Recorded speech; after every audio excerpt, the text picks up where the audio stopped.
Alright, everybody, welcome to another week of Game Wisdom Live. This is for the week of September 29, 2019. We are officially going on 2 months away from the end of 2019. I know it's been a whirlwind year for me, but my co-host, again, as always, is indie game developer Shark. How are you doing, and how has 2019 been for you? I'm doing good, and 2019 has been a very different year. It's been chaotic, then calm, and then chaotic, and then calm, Mm-hmm. and it just really cannot make up its mind, and it's throwing me for kind of a loop.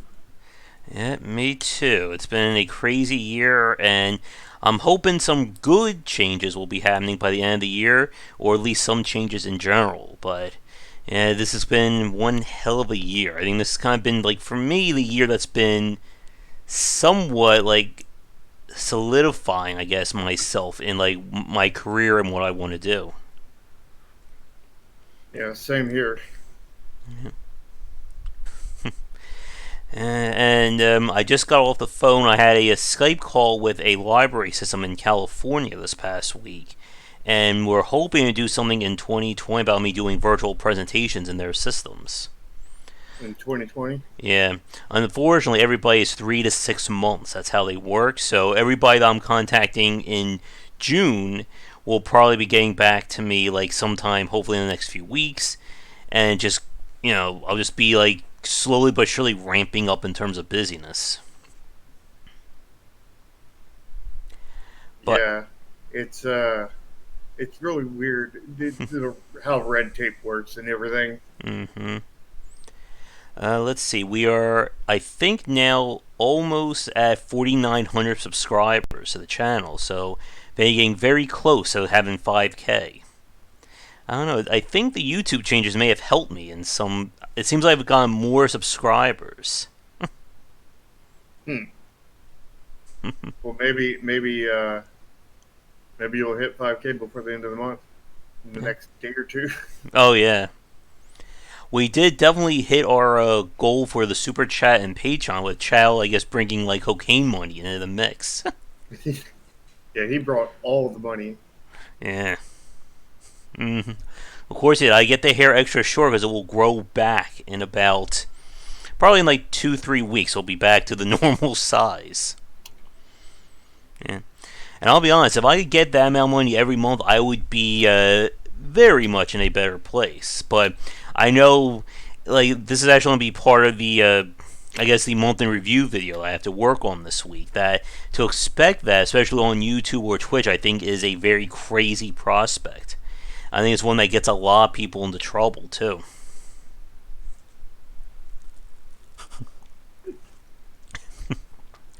Should I ask my barber next time to use a rock and some paper as well? Yes, yes, you should. You get the maximum style that way. See, the rocks will flatten your hair, Mm-hmm. and then you use the paper to shape it. There we go.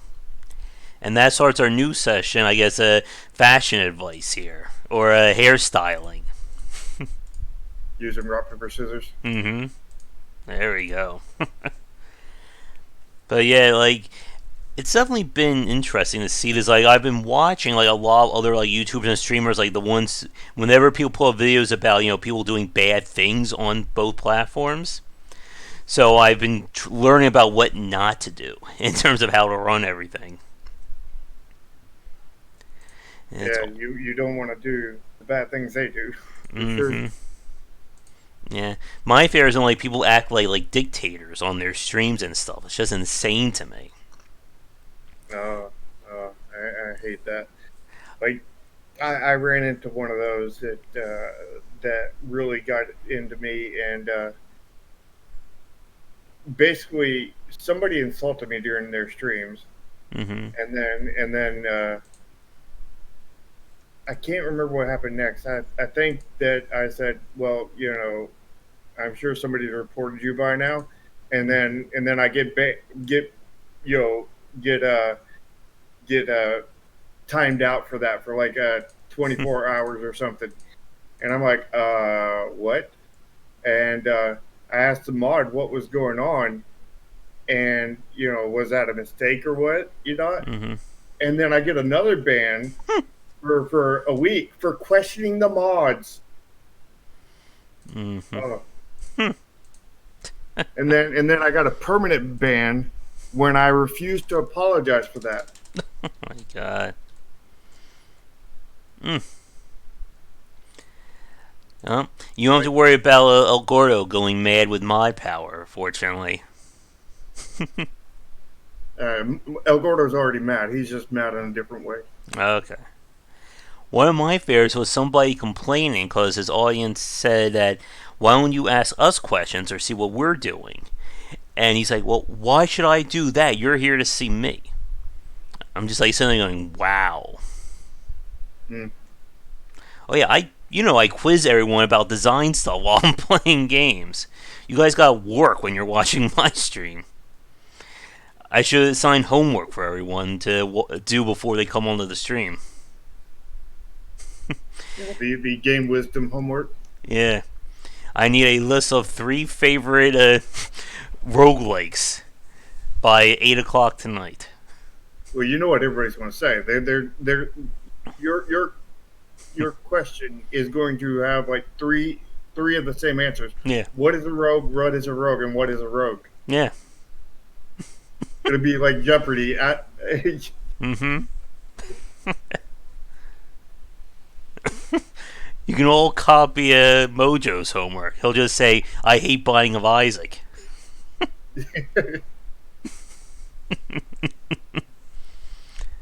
Well, I'm talking to libraries and schools, so I have to get ready for that. Oh boy. But, yep, there you go. And have you played any platformers too? But we did our indie spotlight stream last night. There were some interesting ones, to say the least. There's one game, Char, I think you probably left by then, that was just like almost like an abomination of UI design. Mm. Like, I got the video loaded up. I'm waiting to. I've been trying to get to it all day. well, you'll know it when you see it. Trust me on that one. Oh my goodness. But one of the developers, their game was taken down. They turned off the downs and they turned it back on like at 3 o'clock in the morning. And they asked me, "Is it too late to get into the stream?" I was like, "Yeah, I'm afraid it is. We can't do a indie spotlight stream at 3 o'clock in the morning." Mojo, that would just completely wreck Mojo's sleep schedule beyond what it is right now. And what happened to get it taken down? I don't What? know. I think they were doing maintenance on the build, or they were going to update a new or upload a new build to it, and so they took the old one down. I wasn't really sure, but that So was just they like, took it down. yeah, they did it, not Itch.io. Mm. Mm.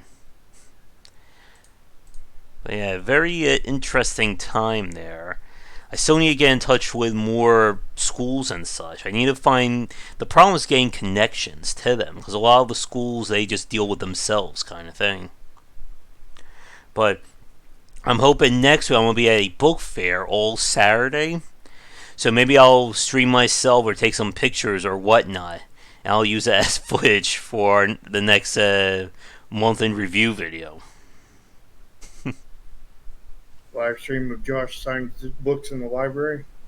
Hopefully, it's supposed to be outside. If it rains, we go inside because they're doing it no matter what. I just have to pick up a. Yeah, it's just that easy, right? I can get a teaching group. If it takes a weekend to do multiplayer, I figure it'll take 3 days to get a teaching degree. Is that right? What do you think about that one, Shark? You can get multiplayer done in a week in an hour if you skip lunch. So if you skip lunch and breakfast, you should be able to get a teaching job in 10 minutes. There we go. But trying to think if there's anything else like newsworthy going on. Ideally, my book should be out in I think 2 weeks. And I think I have a discount code if anyone wants to pre-order it as well. But yeah, very excited about that one. Because I think this is the one that's really going to be able to be a good foot in the door for colleges and schools. But Yeah, hopefully. hmm but with that said, let's get to some news and things that's going on here. So this week has been me playing Smash Brothers and Monster Hunter. Those have been like my two main games, and I'm hoping that tomorrow we will start Control, because that was the other one that we got a donation for.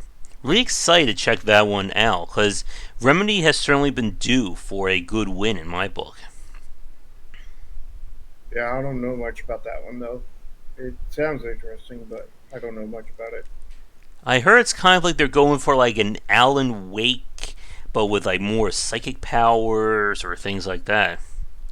I've Hmm. heard people complain the end does drag along, but I'm hoping they do some really good world building.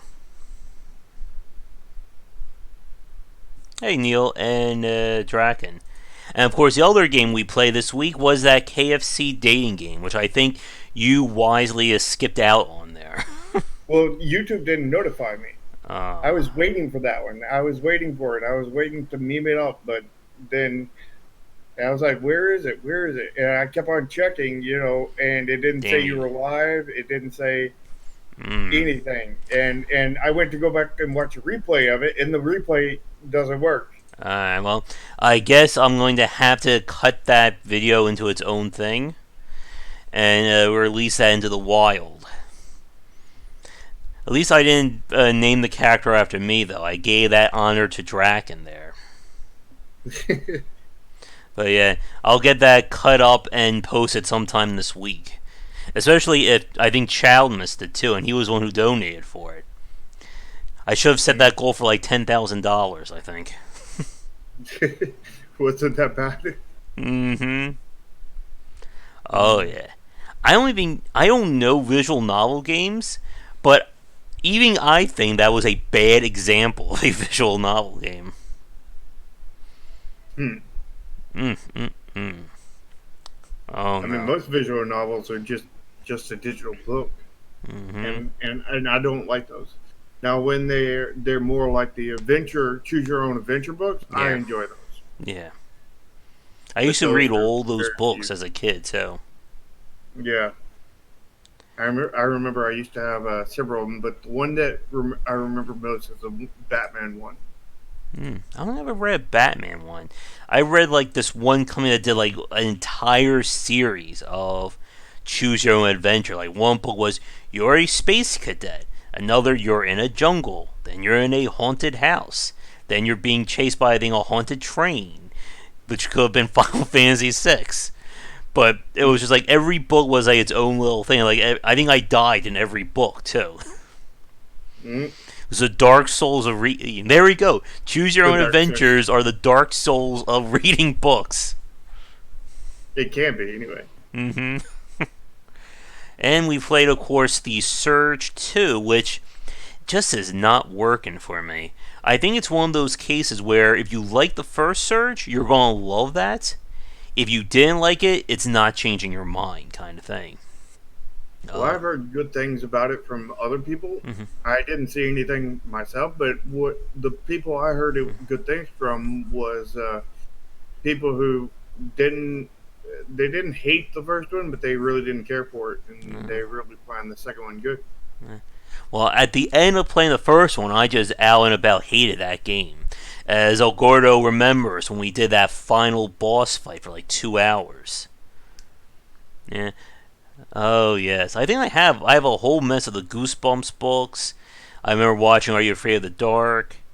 Oh, here's well since we're about to enter October, who here watched Tales from the Dark Side growing up?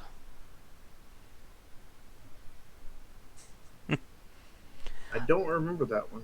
Oh man, it had a very creepy intro too. Me too. I'll go over. I'm feeling really old now.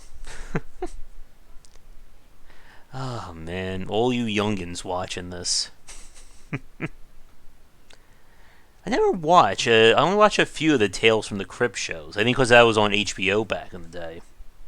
But yeah, and since we're entering October again, we are going to be doing a whole lot of horror stuff, which I'm sure I think that will probably scare Thorn because I think he doesn't have the taste for horror like I do.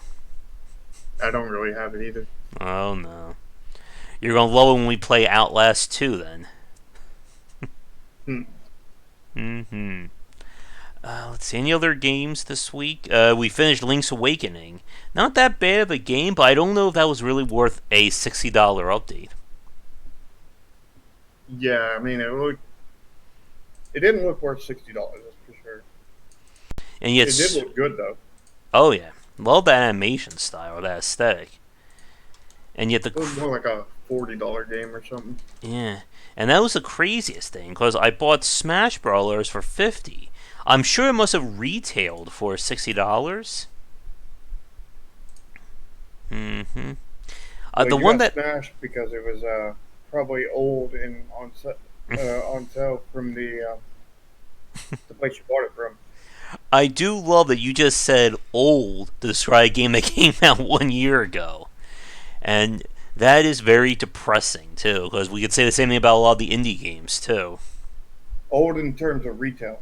You know, Mm-hmm. been sitting on the shelves for so long. Because let's face it, that's where you get all of your Switch games, Mm-hmm. except for your indie titles. Yeah. I remember the intro from Neil from Dark Side was that it's a place that is similar but not as brightly lit, or something like that. I'm completely screwing the quote right there. And yes, Dark Place. I've watched every episode of that several times. But at the same time, on Smash, it's actually a lot older than a year. Hmm. That version might be only a year old, but That's. Smash was released on the Wii U. Almost every game that is worthwhile on the Switch were on the Wii U, and I've had them for years and years and years. Yeah. And that's the reason why I haven't bought a Switch yet, because I have a Wii U. I already have all those games basically. Except for Mario Rabbids, of course. hmm Mario plus Rabbids is like the only game that I don't have on my Wii U Mm-hmm. that I'm interested in on the Switch. I mean, like there's what was that? The not Galaxy. What's the new Mario Odyssey. Odyssey? Yeah, I'm not really interested in it, but like I wouldn't complain if I got it. You know what I mean? Mm-hmm. If I already had a Switch, I would probably pick it up. But Yeah. I'm not super into it. I the whole hat thing and the the bunny enemies, are those supposed to be rabbits? I mean, just doesn't really get it for me. Oh, and speaking about Nintendo, Luigi's Mansion 3 is due out on Halloween too. May I'll Now make that that one as sounds good. May I'll make that a goal for the stream Yes, and stuff. I would like to see that one. Yeah, That might become game number two that I want. yeah. I Still not enough for me to buy a Switch though.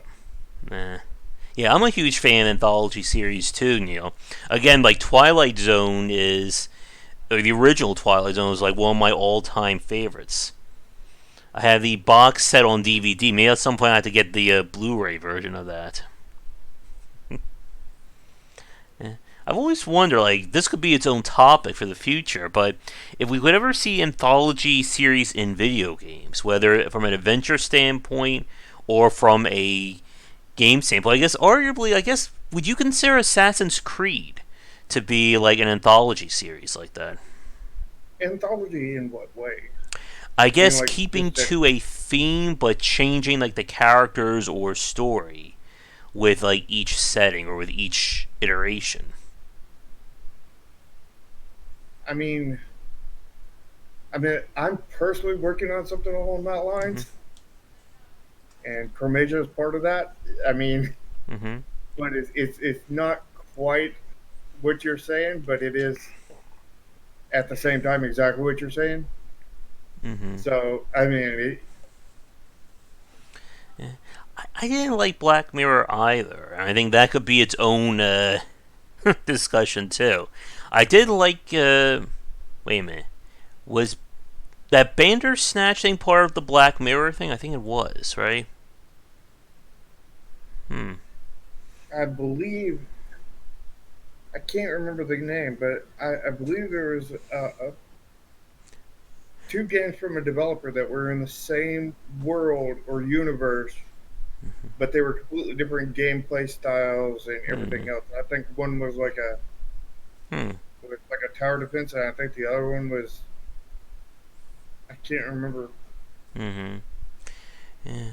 I mean, we've seen like from like the mobile and like smaller studios. Sometimes they'll create different games, like kind of keep them under the same umbrella brand, but be different genres. Like one will be like a very basic RPG. Maybe the next one will be a tower defense game. Maybe one will be like a match three game. Things like that. Yeah.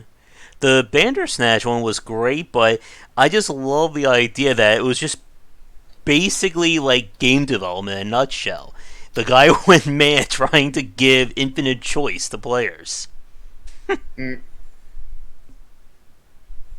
Oh yeah, I went through that whole thing. I think I like either 90 or 100% of that Bandersnatch game. I didn't get any achievements though for my TV. I don't know what's going on there. the issue with all the choices is even when you give a player all the choices, I mean they end up getting lost in there, and Mm-hmm. Yeah. you know especially when there's choices that are meaningful and choices that aren't. Yeah. And like we were seeing with that, the light will keep us safe last night. That a wide open space doesn't really mean freedom. Like if there's only 5 points of interest on the map, then you only have 5 things you can do in that area. Mm, it's about density, not Mm-hmm. size. Yeah. Whenever you get a chance, Shark, I would be curious to hear what you thought of that Swords of Ditto game. I bought it, but I have not played it yet. Yeah, I watched your entire playthrough, and it looked good. I played up until the kind of like the new game plus. Like I actually beat the island, then reset or reset it, and I just don't know. Like it's one of those games that I don't think a lot of people played it, and I don't think there's a lot of discussions about it. Hmm. I still really love it. And remind me about this, Olga, when we're in October. That I would like to do another run through of Darkwood on stream. I really like that game, warts and all. I thought the studio sounded familiar. That's from the developers who did Sir, You Are Being Hunted. They're not the same ones who did that Escape from Tarkov, are they? I may be mixing developers. He will remember that. Yeah, but we will have a whole lot of horror discussions in the next, what are we, 30, 31 days or something like that? Oh, 31, okay. I think. Alright. This game's an open world. Oh, yeah, and there was another game that we played last night that I thought was really great. One, oh no, what was it? Open Space? One, oh. That's great that I can't remember the game. Somebody, like, there's this meme going on Twitter about name your 10 favorite games of the decade. I can't even remember 10 games I played this month, let alone in 10 years. I've played way too many. Out of Space. That's one that we played last night. Oh, yeah, we played through that. We did play through Layers of Fear too. We did the whole stream of that one. Yeah, so like Out of Space was kind of like Don't Starve co-op with a pinch of Binding of Isaac in there in a very crazy way.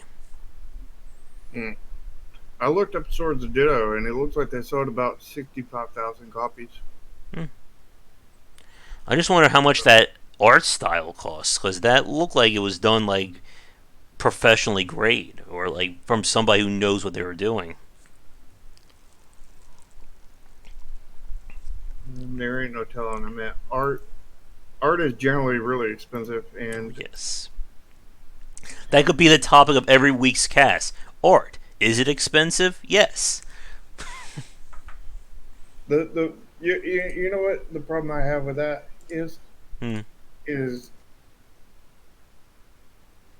I've found that you can find art be expensive, programming being cheap, and sound being cheap. Hmm. It's like, but I could argue that programming is way harder than the art. It's that ever again. We were talking about this on the Discord as well when I was mentioning about a developer who didn't want to pay me to cover their game. It's all about how do you put a price tag on these elements, and it's the same thing with art versus programming. You know, to a programmer, art is this crazy thing that you may never be able to do, and then the same thing could be from the artist's perspective, thinking that I could never wrap my head around programming. And Hmm.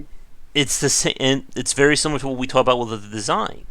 Like if you put my review or my analytical video up against somebody who just rants and raves, yes, there's more value in mine. But from a marketing standpoint, there's obviously more value in somebody like Markiplier or PewDiePie or a well-known YouTuber covering your game.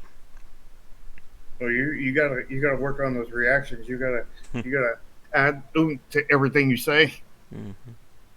What was that? At Um, Oh, I gotta do yeah, more thumbnails of me going like this. yeah. Those will be all the thumbnails for the horror plays. There we go. Take that and do what you will with it for the memers watching.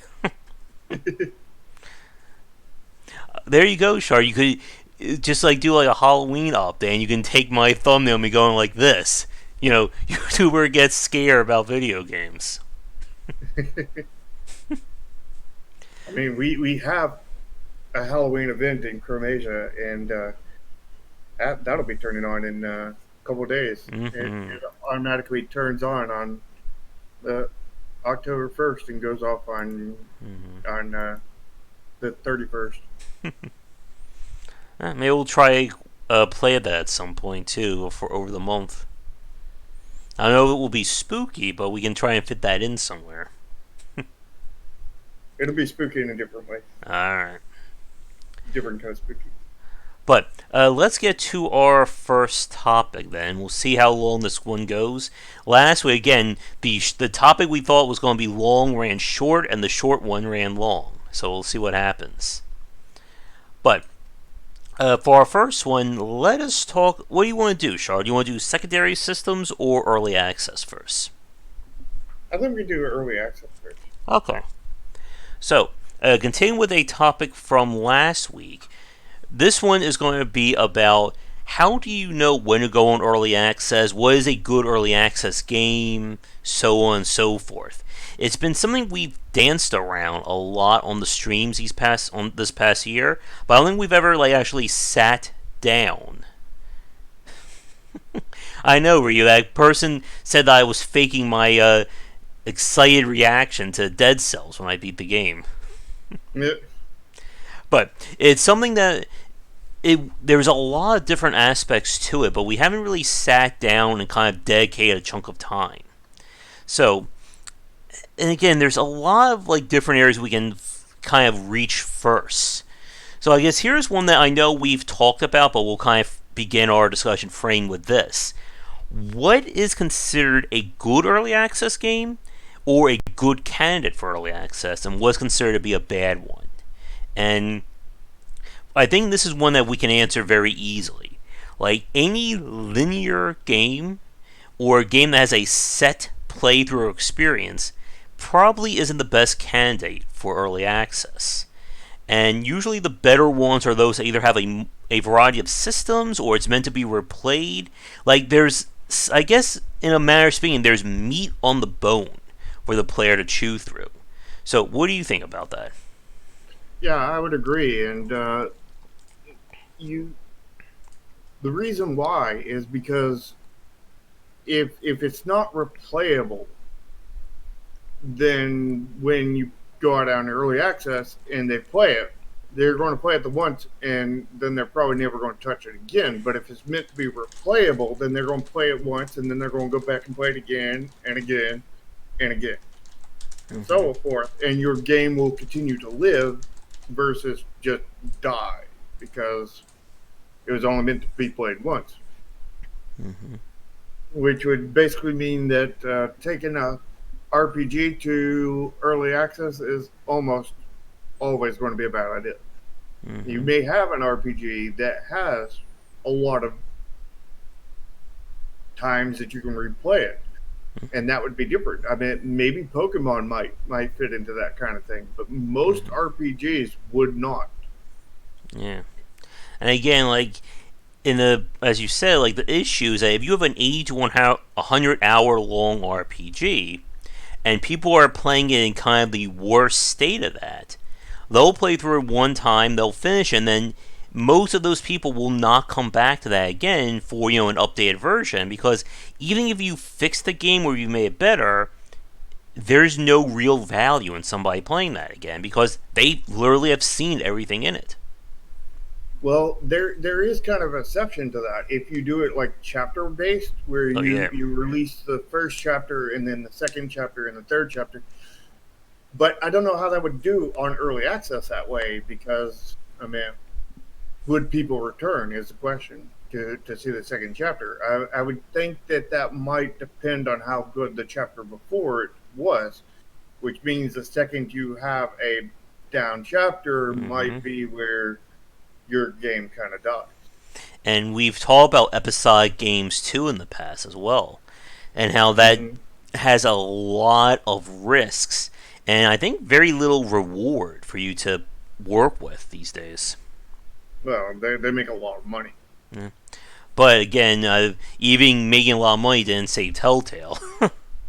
That mismanaging it is what Yeah. killed them, Mm-hmm. not the money. Yeah. And Mismanagement and way too many projects. mm-hmm. And I think getting to Alberto's point there, and he has some really good ones. But the first thing that he said about having the core gameplay loop is a must. And I think that's another thing, kind of like Kickstarter growing and changing for game development. I think Early Access has done the same thing. If you remember, like when it first came out, and when did Steam Early Access begin anyway?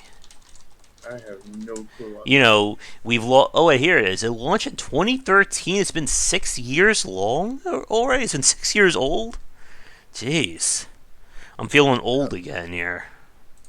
that was before I even joined Steam because I didn't even join Steam until I think like 2014, early 2015, something like that. I was a late bloomer. Yeah, but yeah, like when early access first came around, basically you could literally put any version of your game up and promise, the stars and the moon to people, saying it's gonna be this amazing game in 5 to 7 years. Or something like that. This is version 0.000000001, and I'm going to charge you $20 for that. That Yeah. does not work these days. I think one is that people have been burned too much by early access, and two, the bar I think has been collectively raised for what people expect on the platform. And I think again, we could draw parallels from early access to Kickstarter very easily in this regard. Yeah, I know when I first joined Steam and everything, and in like late 2014, early 2015, I heard from everybody, early access games don't buy them. I don't ever buy them. They've always ripped me off. Blah blah blah blah blah blah. And I avoided them. And then I seen this one game that I was very interested in and very not interested in at the same time because it looked like it had first person shooter stuff in it, and I was like, and I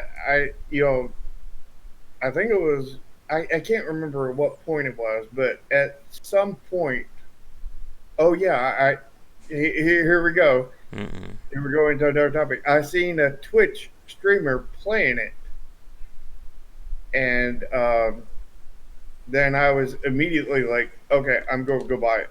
and then I go buy it, and then there's no tutorial in the game yet. I had no idea what to Mm-hmm. do. I just died several times, and if anybody's wondering what game I'm referring to, it's 7 Days to Die. Mm. And and then I went back and watched the streamer, and see him play, see if I could pick up what I was doing, and Mm-hmm. learn from watching him, and then went back and then started playing the heck out of the game, and just now I'm several years down the road, and Mm-hmm. uh, and have like 1,500 hours or so in that game. Mm-hmm.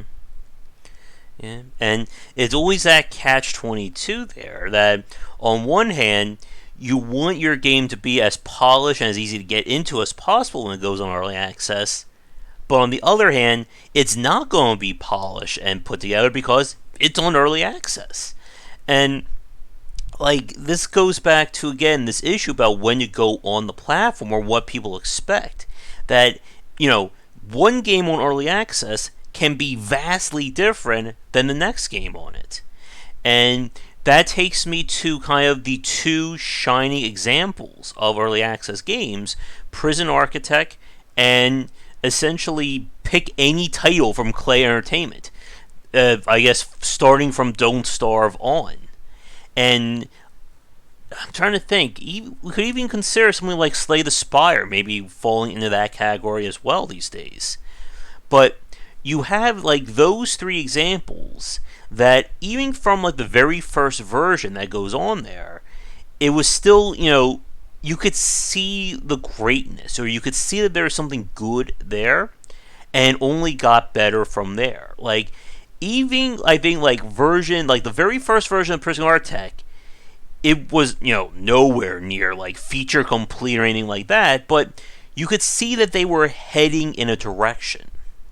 And like the complete opposite end of that would be something like Clay Entertainment. They wait until their games are like 75 to 80% of the way done, or that the core gameplay loop is completely set, and then the rest of early access is for playtesting and refinement.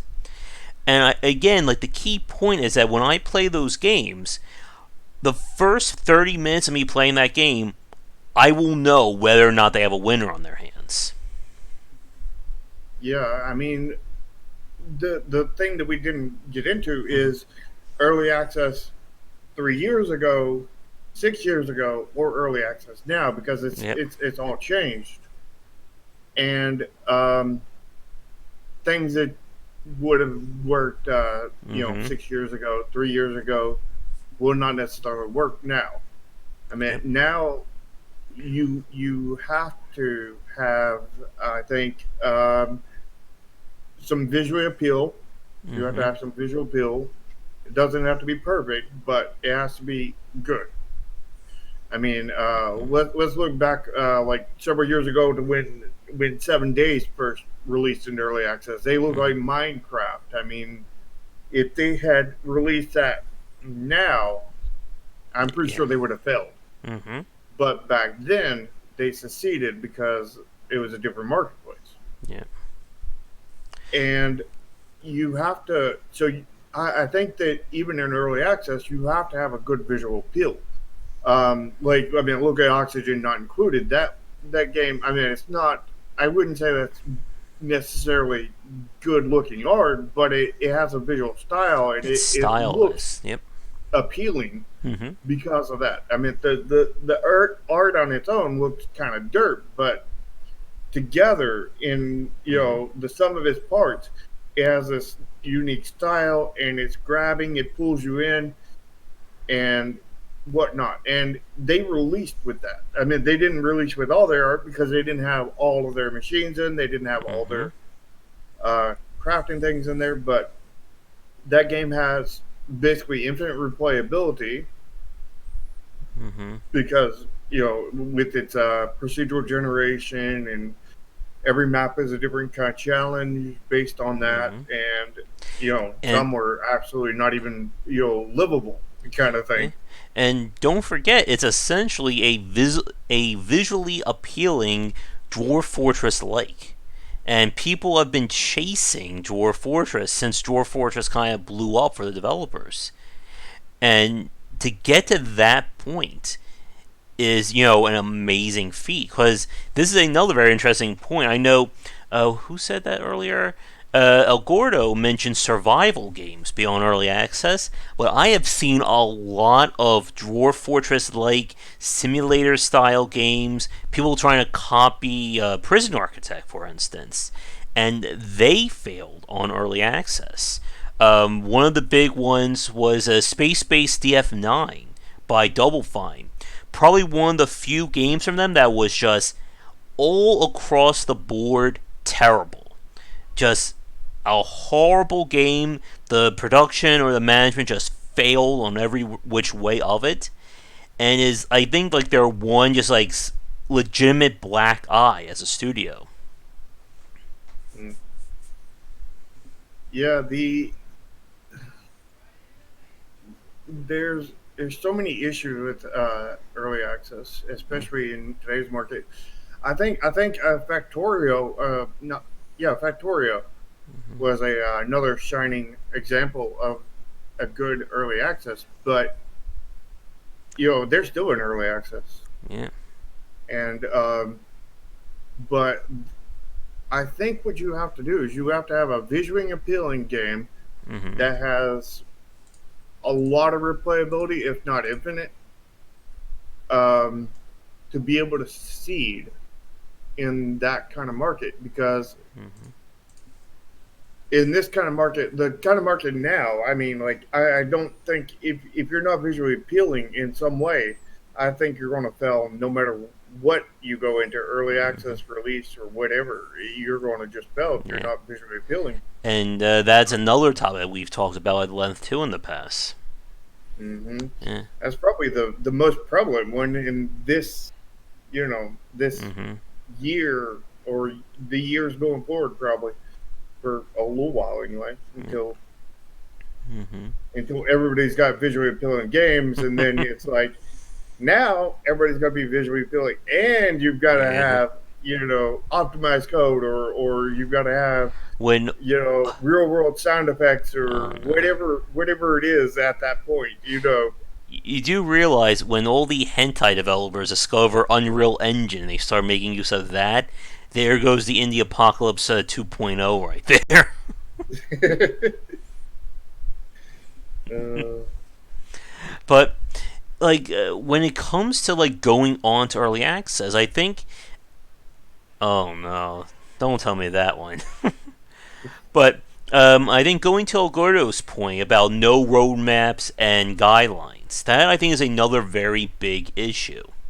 That again, just like with Kickstarter, a lot of people felt I just put the very first version of my game up, and people pay me, and I can just update it as I want. Why don't I do that? And then it turns out that these games typically are the ones that fail. And it's important, again, like this can easily segue into just talking about game development as a whole. You have to have a plan or a approach when you're going on to early access.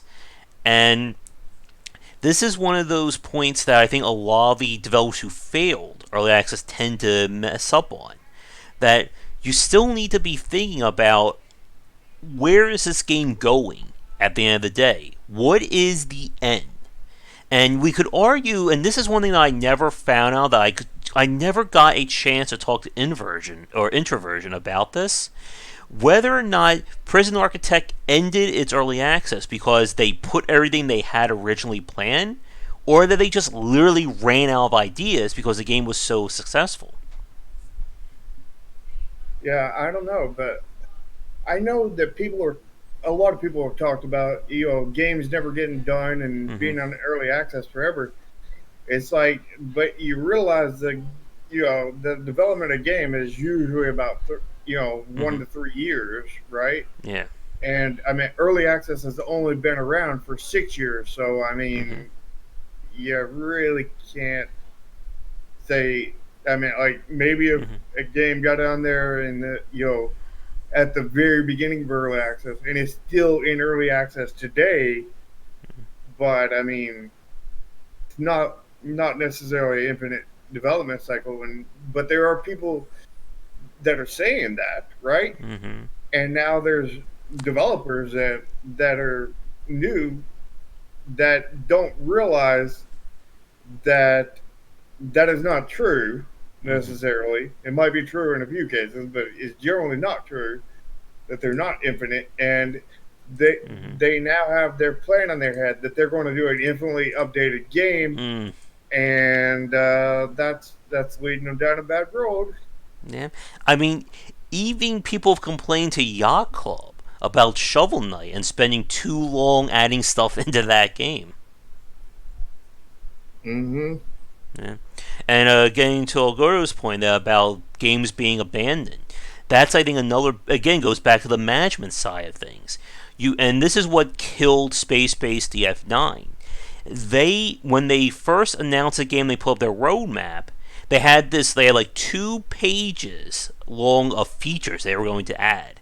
And this was like some crazy stuff. Like this would probably make a shark swim around the ocean a few times if he would have read that list. And then when they decided to cancel the game, people were like, well, welcome to that list of stuff. And they said, we made that list under the assumption that we would have gotten in 2 to 3 years of development funding for the game through early access. And it's like, no, you cannot assume that people are going to be donating or buying an early access game for 3 to 5 years of your life. And like you said, with people looking at titles saying there's this thing about like infinite development or infinite scope features, I think a lot of people saw Prison Architect's success, and once again, they tried to emulate it, not realizing that once again, Prison Architect found its groove very early, no pun intended, in its early access.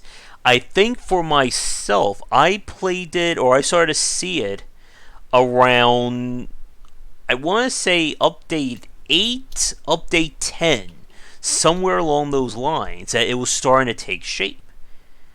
But again, that was still again very early in there. Some you like we've said earlier, you don't put a game on early access and then it gets fun 2 years down the line. Nobody's going to stick with a game like that, nor should they. Yeah, exactly. The game, that's another qualification. The game has to be fun from the day one. You Yep. don't release a game into early access that is not fun right then and there.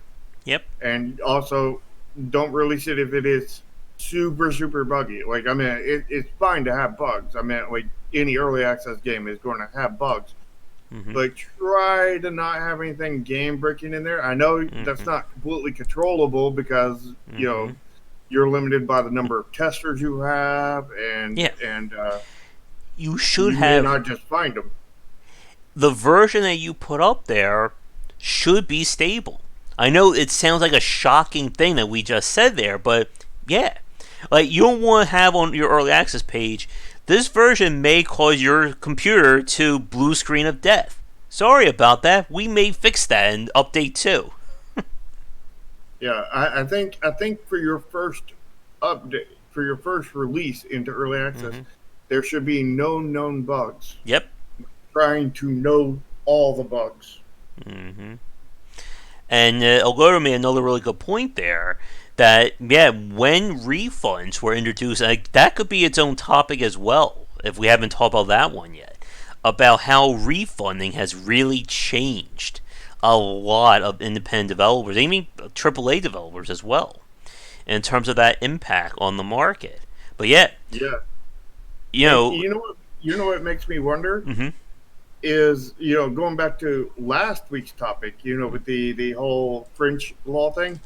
If that ends up going all spreading across the world, mm-hmm, does we're probably going to lose the refundable games. We're probably going to lose a lot of the advantages digital games have because they're going to have to make up for this because if you can resell your game, I mean, then you really don't need to refund it at that point, do you?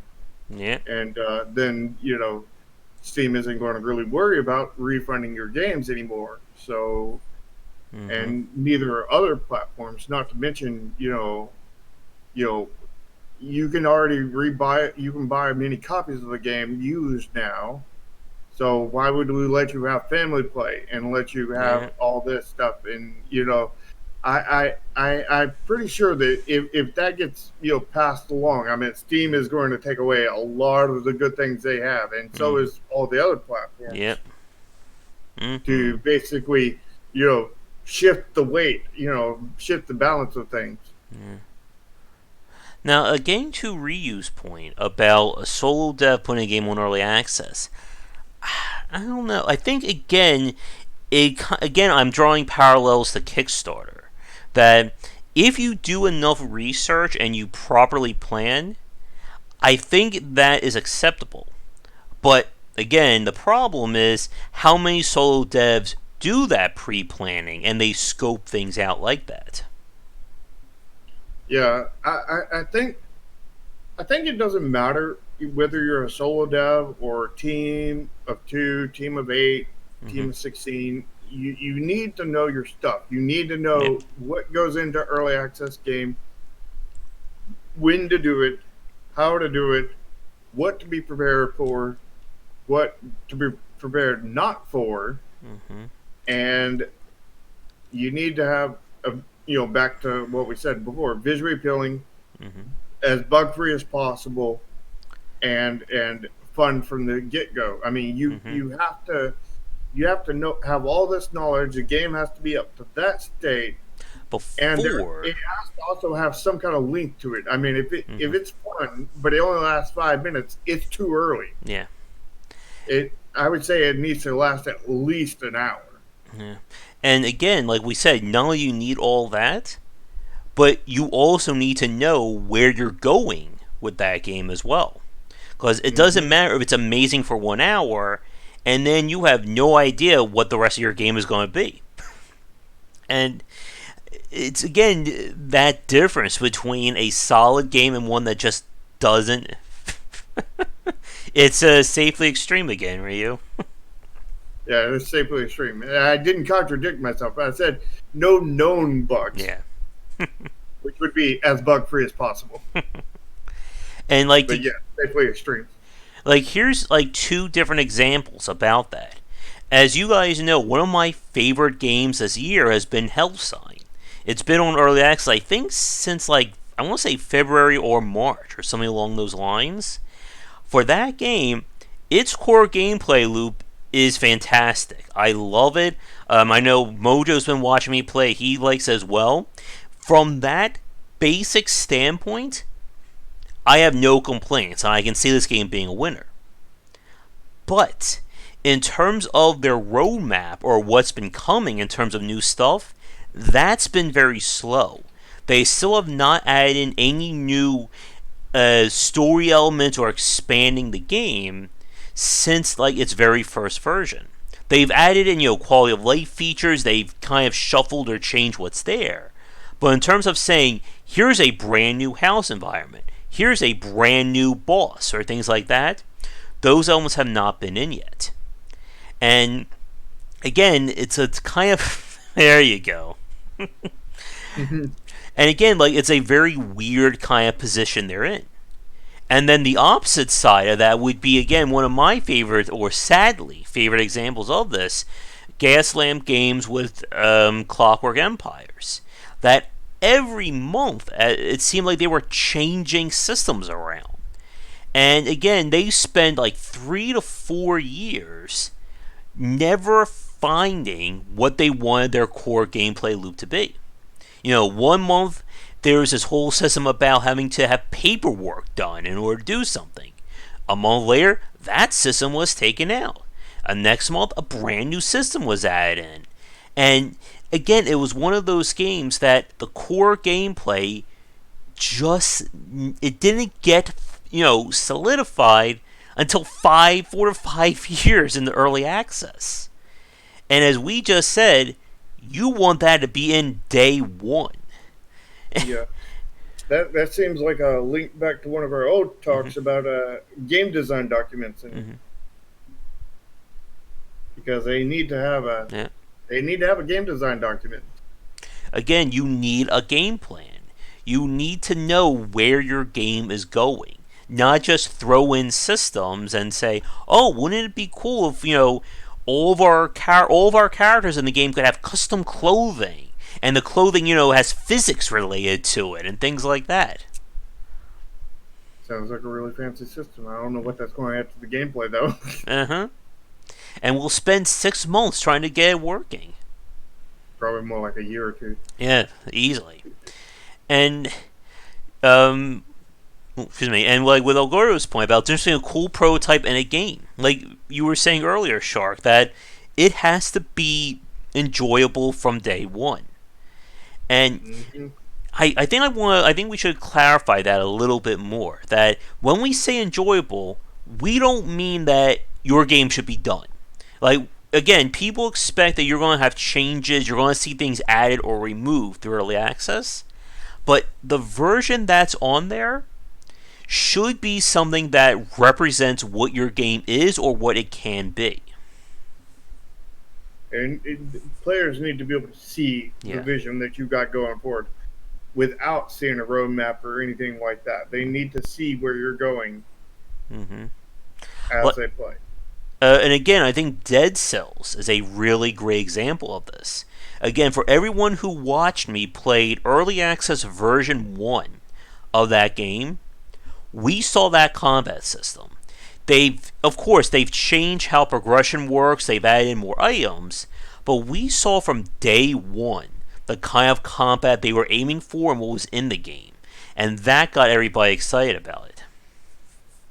Yep. Subnautica is a good example Mm-hmm. too, because Subnautica was a really good game from day one. It was Yep. really enjoyable. You had the crafting in there, you had the building, you had.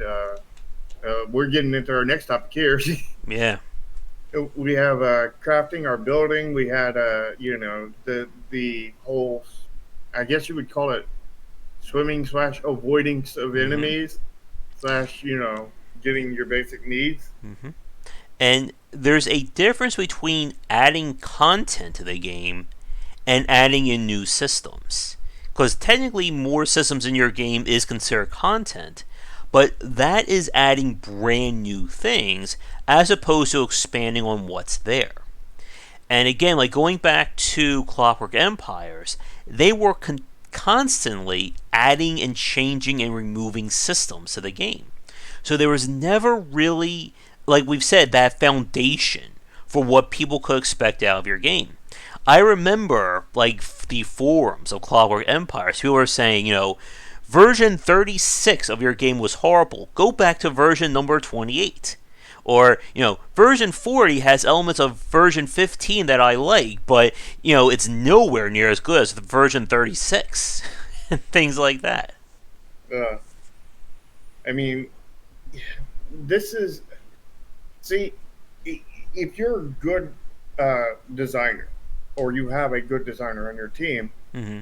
they would be able to essentially prototype a lot of this stuff out on a game design document and plan it out. Play it in their heads. I mean, they're not going to be able to play it. It's not going to show 100% of the flaws or anything with it, but they're at least going to be able to get it past the huge craters and everything. And you plan all this stuff out, and you leave room for flexibility. You Mm-hmm. make it complete yet incomplete. You keep it safely extreme, Yeah.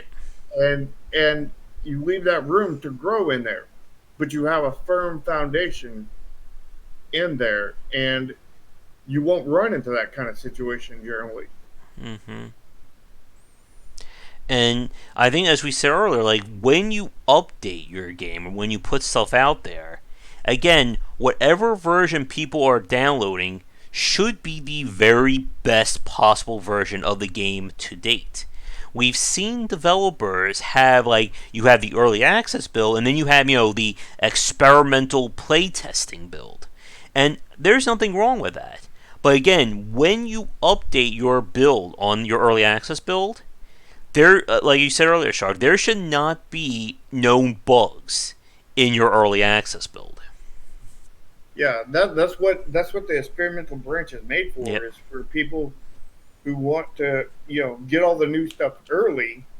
When it goes up every day, kind of thing, and or once a week, and they want to, or whenever it is, based on the game, and they Mm-hmm. want to get the newest stuff first, and then they run into the bugs first. They report them, and then they Mm-hmm. get fixed and everything. And then once that version is ready to go, then that gets moved out to stable, and then there's a new Yep. experimental made. I did that with Slay the Spire many times, testing things out and kind of having that first look. Because you will have people who want to do that, whether they're going to report on it or those that just want to, be the first ones to see something. But like we said again, that is not the stuff you put into your early access build. And like we've said kind of over the course of the section, early access doesn't mean shoddy. It doesn't mean you're rushing your game. You are making a game and people are playing it. And you want each version to be the very best version of it. Yeah, I mean, some people think it means that, and then Mm-hmm. we see games like that. Yep. But that's not what it's for. Yeah. And as a quick time check, we are over an hour. There's two more parts that I want to just quickly touch on with early access, and then I think we'll move on to our weird game segment. But one thing that we have not touched on yet, that I think is very important for this conversation, is the update schedule. I think, again, this goes back to planning things out. Because we've seen all manner of update schedules for early access games. We've some who have seen updates every day, once a week, every other week, once a month. Some have gone 3 to 4 months. And I think this goes back to El Gordo left this comment earlier about long term silence is never a good sign in early access. And Mm-hmm. this, I think, is another thing where novice developers tend to mess up on. Because they may go either extreme. They may say, I'm going to put an update to my game every week for the next 2 years, and I will never miss a week. Or they'll say, I'll just put an update out once every 6, 7 months and then call it a day. And you can't run early access like that. The former is going to drive you crazy, while the latter is going to drive your consumers crazy. Yeah, they need to not be extreme and be safely extreme. Yeah. But but joking aside, like from what I've heard, and correct me if I'm wrong for this one, sure, that I've heard developers say that either a 2 week or once a month cycle for updates seems to be kind of like the general like accepted for a lot of people. Well, I think it depends on many factors. I Mm-hmm. mean, because there is a way to do longer term ones, but you have to do like extra things. Like Clay does a good I was example of just this about to with say that. Oxygen Not Included, Mm-hmm. where I think they do an update like every 3 months or 4 months or something like that, but they have a timer in game Yes. that shows exactly when that one is going to come out, and they have hit it almost every time. There's Mm-hmm. was one time recently where they didn't hit it, but they've hit it almost every time, and Yes. I. that's key if you're going to do it that way. And the other thing is like if you're not going to go through that Mm-hmm. kind of thing, I think every month would probably be a good sign, because if you're going 3 months and you're not putting a timer in your game or anything like that, Mm-hmm. people are going to think that the game is dead and that people you abandoned it because it's been too long and they haven't seen anything. Yeah, and honestly, I think that whole idea of having a timer like on your front page of your game, I think that should be like a standard feature for early access because I think that does so much to kind of ease people's minds about your game. I know 20XX did that, and I think Hades from Supergiant Games is also doing that as well. And like you said, I think that is very much required when you're going for long term updates. Clicker Heroes 2 has ran this problem that they have gone like 5 to 6 months without updating the early access build, and they keep saying things are coming, and there's no mention of it on anywhere on their Steam forums or their front page of the game. They only talk about it on their Reddit forum or I think Discord thing or something like that. And you need to have this information going because, as we've said before, if the consumer loses faith in your ability to get this game out, you're never going to get that back.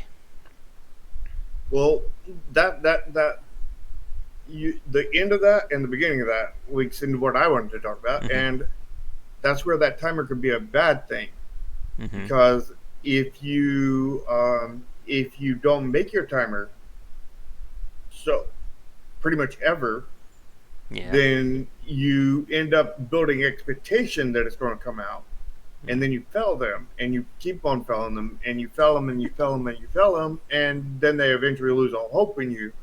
It's So the Frostpunk. timer can backfire on Yeah. you and do the exact same thing it would have been if you Mm-hmm. provided nothing and random schedules. What's that saying that you should promise little but deliver more or something like that? Yeah, promise a little, give a lot, or Mm-hmm. something. I Yeah. can't remember the exact saying, but yeah, I know Yeah. the saying you're referring to. Yeah. And again, I think this all stems into, I guess, like our major point that you have to plan things out. If you can be that developer who releases bug free updates every 2 to 3 weeks and you can keep that going, go for it. If you're a developer who can't do that, but you're more confident or you're more comfortable doing something maybe every 30 days, 60 days, do that. But you need to get on a schedule. You need to be able to plan things out. And the final point that I want to talk about is when to get off of early access. But for you, Shark, are there any other elements of early access that you're thinking about to discuss? Let me think here.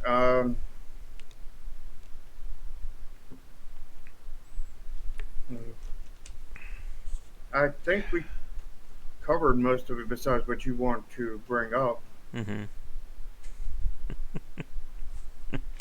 Is it a loan shark or a developer shark, or a developer loan shark? Hey, in the Epic Tavern Discord, I'm got the little sub name of Lone Shark. That's actually, I think, another good one there. Kind of a quickie topic from Draken about pricing. Because Hmm. we've seen this as well. And I guess I'm going to throw this to everyone, not just Shark. What do you prefer?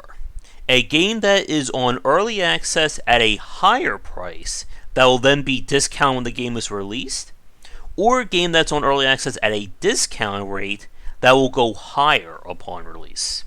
Or I'll even give you the third option, one just flat rate and that's it.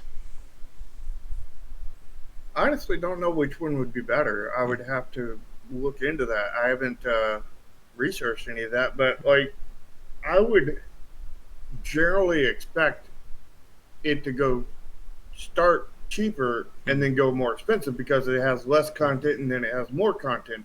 Mm-hmm. But the issue is with that is you devalue your game at that point, and Mm-hmm. you run into that issue, and that's become an increasingly um, issue you want to avoid over the last few years. Mm-hmm. So, and if the higher price would make more sense for that, and the higher price does do you good as a developer because generally you want to essentially chase away a lot of the people when you're in early access so that very few people play your most broken incomplete version of the game, and they you only get the really committed people in there, and it gives you more funds to develop with, kind of thing. And I can see the advantages to both sides, and the flat rate is just like I don't know, no strategy at all. Let's just do it, kind of Yeah. thing. I guess you know. So like, there's advantages and disadvantages to both. It's just I don't know which one's better. I don't know Mm-hmm. why. I don't know which way to direct you on that one. Honestly, I've never done an early access game. I don't Mm-hmm. have a lot. I don't have basically any experience in that, or Mm-hmm. um, know really too many people who have done it and done it well. So I mean, it's that's really it's something I need to learn. I And, threw Shark for a loop there for that question. But yeah, Draken is like shocked at what I said there, and the reason why I brought that up is that there are two examples that I know of games who did just that, have an expensive early access that got cheaper over time, and I'm sure a few of you know which two games I'm referencing, but is they one of them are. eco? I'm sorry. I said, is one of them eco? No. uh, Because eco did that, and oh, I'm yeah. friends with their team. Well, then there's three. All right, we got three examples. Well, the two that I'm referencing is or are Prison Architect and Planetary Annihilation. Both games had a higher than normal early access price, and as you were talking about the thoughts on that, Shark, they use the exact same rationale. They didn't want somebody who had no intention of playing the game or giving them feedback to buy it when it's at its rougher state. So I think Prison Architect was like $30 or $40 during its early when it first went early access. Planetary Annihilation was $90 when it launched on early access. And if you would guess that that caused a lot of angry YouTuber videos, then you would be right on that regard. And yeah, again, it is very much a give and take there. Because, like you said, like you can guarantee that you're gonna get the cream of the crop of people playing your game, but what is the market for somebody essentially investing double or even triple the price into that title?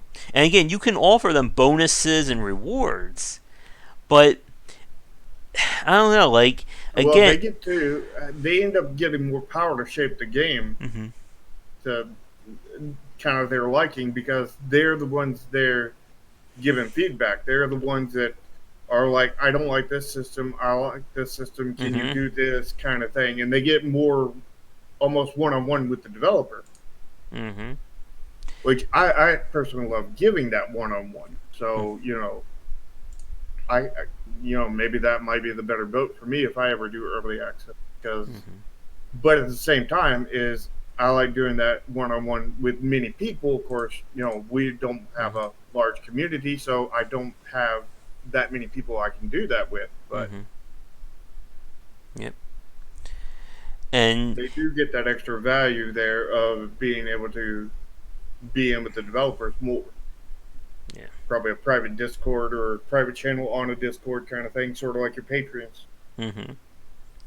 But again, you have to plan your game to accommodate for that. And I think most importantly, you have to plan your game if you don't get that. Again, going back to the space-based DF9 example, that Double Fine was banking from day one that they were going to get 3 years of funding from people buying the game on early access. And that did not happen.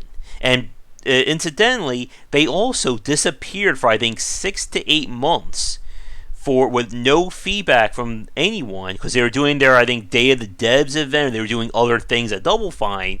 So they decided to put the game on the back burner, and that pissed everyone off as well. I mean, it was just like the poster child for what not to do on early access with that game. Mm-hmm.